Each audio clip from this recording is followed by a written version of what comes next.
we will now discuss evaluating the effectiveness of morphological awareness intervention. Morphological awareness defined as the awareness of morphemic structure of words and the ability to reflect on that structure, and may be valuable linguistic tool to facilitate language and literacy success for school-age students with and without language and literacy deficit. Morphological awareness. What do we mean by morphological awareness? It is the ability to look at the morphemic structure of words, because when you look at a word, the morphemic structure of words conveys specific meaning. For example, for young learner, maybe a word jumped can be confused. He might feel confusion with regard to the spelling of the word. Reason is that in jumped, D sounds like T.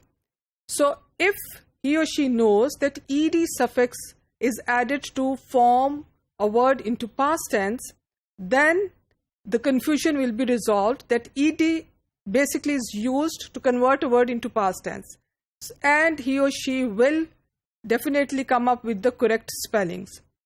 Another example can be that of refriended. When looking at a word having these three morphemes, refriend, it, somebody who does not know the meaning but knows that by re means again or back, friend, and ed is the past tense suffix, then can infer by having the morphemic understanding of a word, can assess and can determine that it means became friend again. So this process, or knowing or having this awareness, is what we call morphological awareness. Now we will look at certain points with regard to the morphological awareness intervention. The first point, that is, intervention should begin with an introduction of the concept of morphology and provision of many relevant examples. Now this introduction should include emphasis on the importance of morphology, explanation of target pattern, that is inflectional or derivational, and along with that the provision of multiple examples. Depending on the grade and cognitive level of students, the jargon terminology may be taught directly.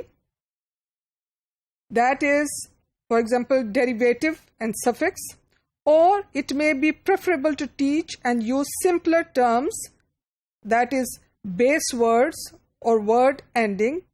Now the rationale which should be provided, that students will learn about morphemes to increase their vocabulary skills. So when you learn the morphemic structure of word, it leads to the expansion of or increase in the vocabulary. Now the second point is about Goodman and Ahern found that morphological awareness instruction to be particularly effective for children with speech, language, and or literacy deficit. Now, given the theoretical and empirical support with the possibility that base words and their affixes are not necessarily being systematically taught in the school setting, Nunes and Bryant, according to them, they feel that it appears morphological awareness instruction offers an opportunity to facilitate language and literacy success at the elementary school language or school-age children. Now this is further elaborated in a sense that several features of morphological awareness instructions have consistently been found to be effective with children with language and literacy deficit. The third point, where we see that instruction in the morphological awareness improve phonological awareness as well, and may provide an opportunity to facilitate success in skills such as vocabulary in comprehension. So this awareness not only improves the phonological awareness, but also provides the opportunity for the expansion of vocabulary and vocabulary comprehension.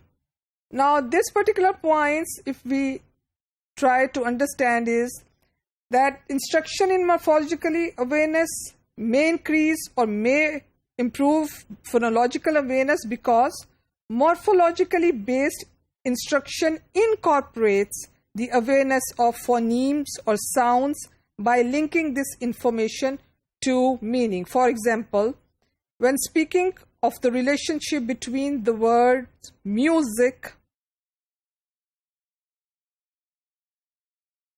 and musician,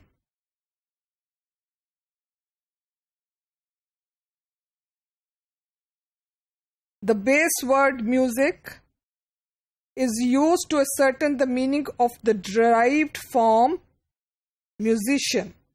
Thus, the morphological awareness or a focus on meaning may help to mediate or kind of provide assistance to children's understanding of phonological relationship. The last but not the least is a link to reading and spelling provides a functional context for students to apply their newly learned morphological awareness skills. Now, this intervention, it should focus on both the recognition of meaning and patterns in words and include production activities such as word building, etc. Moreover, a link to reading and spelling provides functional context, and this can further improve the morphological awareness skills.